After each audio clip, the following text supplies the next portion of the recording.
কিছু গাছ ছোট, কিছু গাছে মারা গেছে, এরকম বিপর্যয়ের কারণ কি? 9 মাস তো আমাদের সাথে জুড়ে থাকলেন, সুবিধা অসুবিধা কিরকম কি বুঝছেন? নমস্কার সুপ্রিয় দর্শক, রামকৃষ্ণ নার্সারি থেকে আমি শ্রীকান্তদের কথা বলছি। আজকে এসেছি বাঁকুড়া ডিস্ট্রিক্টের সিমলাপাল শান্তনুদার বাগানে। এটা একটা 1.5 বিঘার বাগান। বাগানটা মনোপুত হয়নি, ঘাসে ভর্তি, বহু গাছ মারা গেছে।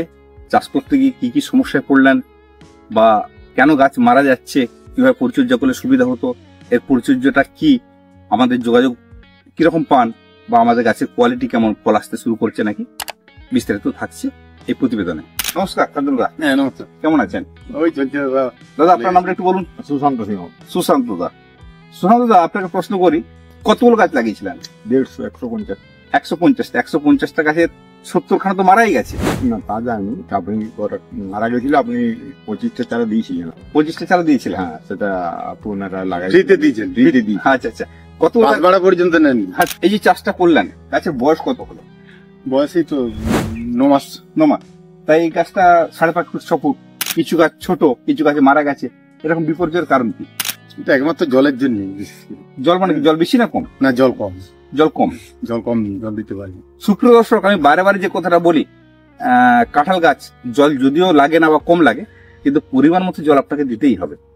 এত ঘাস হয়ে আছে, কি পরিচর্যার সমস্যা হচ্ছে? লোকজন পাওয়া যায়নি ঠিক মতো, এই জন্যই বিশেষ করে ঘাসটা হয়ে গেছে। লোকজনের অভাবে এটা হচ্ছে। আপনি কত ফুট বাই কত ফুট ডিস্টেন্সে লাগিয়েছেন? 12 ফুট।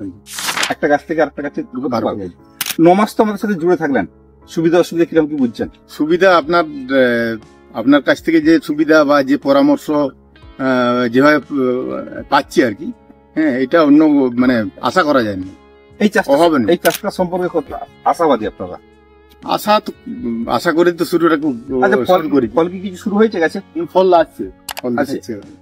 এই গাছেও ফল আসছে নাকি?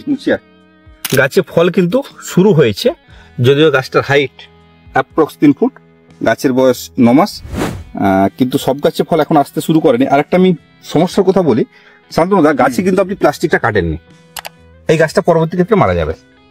সুপ্রিয় দর্শক, আমরা বারে বলি, গাছের যে প্লাস্টিকগুলো বাঁধা থাকে, এই প্লাস্টিকগুলো সবসময় খুলে ফেলতে 1.5 মাস বয়সে, কিন্তু কৃষক কোনো কারণে খুলে ফেলেনি, গাছটা কিন্তু যে কোনো সময় মারা যাবে। এই যে গাছটা কিভাবে আমি বুঝলাম না, এই জায়গাটা মোটা হয়ে গেছে, আমি একটু ছিঁড়ে দেখানোর চেষ্টা করব। এখানেও কিন্তু প্লাস্টিকটা আছে, দেখুন এই যে প্লাস্টিক যেটা কলম বাঁধা ছিল, এই প্লাস্টিকটা কিন্তু এখনো রয়ে গেছে। আপনারা প্লাস্টিকগুলো ঠিকঠাক খুলবেন। ফলনটা বড় কথা না, ফলনের দায়িত্ব তো আমাদের, কিভাবে ফল হবে না হবে। আচ্ছা শান্তনুদা, হ্যাঁ বলুন। আপনার এই গাছেও তো মুচি চলে আসছে, এই চাষটা করতে গিয়ে কতটা সমস্যা আপনারা করছেন? সমস্যা বলতে অন্য কিছু না, খুব বেশি পরিচর্যা লাগছে এমন ব্যাপারটা না, কিন্তু নজর একটু রাখতে হয়, বিশেষ করে এই ছোট অবস্থায়। কিসের উপর নজর দিতে হবে? জলটাই মেনলি। জলটা মেনলি না নিয়ন্ত্রিত জল মেনলি? নিয়ন্ত্রিত জলটাই মেনলি। একটু নিম তেল দিচ্ছেন? নিম তেল দিচ্ছি মাঝে মধ্যে। গাছে কি খাবার দিয়েছেন? খাবার গাছে হাড়গুড়া সিংকুচি এই কদিন আগে দেওয়া হয়েছে।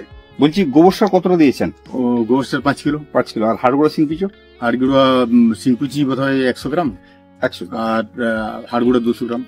আপনার এই বাগানটা দেখতে আসলে মানুষজন কিভাবে আসবেন? আমার সিমলাপাল থেকে দোলদড়িয়া। ক কিলোমিটার? 5 কিলোমিটার। 5 কিলোমিটার ডিস্টেন্সে বাগানটা। আপনার এলাকায় তো অনেক বাগান আমাদের গড়ে উঠছে আস্তে আস্তে। এর সাথে সাথী ফসল হিসেবে আপনি কি চাষ করেছিলেন? ওল ছিল, হলুদ লাগানো আছে। তাহলে কি জায়গাটা পড়ে নাই? না, জায়গায় কিছু না কিছু হচ্ছে, কিছু না কিছু চাষ। সবজি কিছু করা ছিল, বাড়িতে খাওয়া ছিল। মানে সেরকম যেহেতু অন্যান্য ব্যবসার সাথে যুক্ত আছেন, সেভাবে চাষটা করেননি, কিন্তু বাড়িতে খাওয়ার জন্য প্রচুর সবজি হয়েছে। তবে বর্ষাটা কাটুক, ঘাসটা একটু নিয়ন্ত্রণ করুন। যদি সমস্যা হয়, প্রয়োজনে ছোট পাওয়ার টিলার চালিয়ে দেন ভেতরটায়। পাওয়ার টিলার চালিয়ে একটু নালা টালাগুলো ঠিকঠাক করে দেন, সেচের ব্যবস্থাটা ঠিকঠাক করুন। ফল নিয়ে চিন্তা করার কোনো কারণ নাই। আমি ফল হওয়ার আগে মাঝে একবার আসবো, কি পরিচর্যা করছে সেটা একটু দেখে নেবো। সুপ্রিয় দর্শক, প্রতিবেদনটা বড় করছি না, দেখা হচ্ছে পরবর্তী কোনো প্রতিবেদন। ততক্ষণ পর্যন্ত ভালো থাকবেন।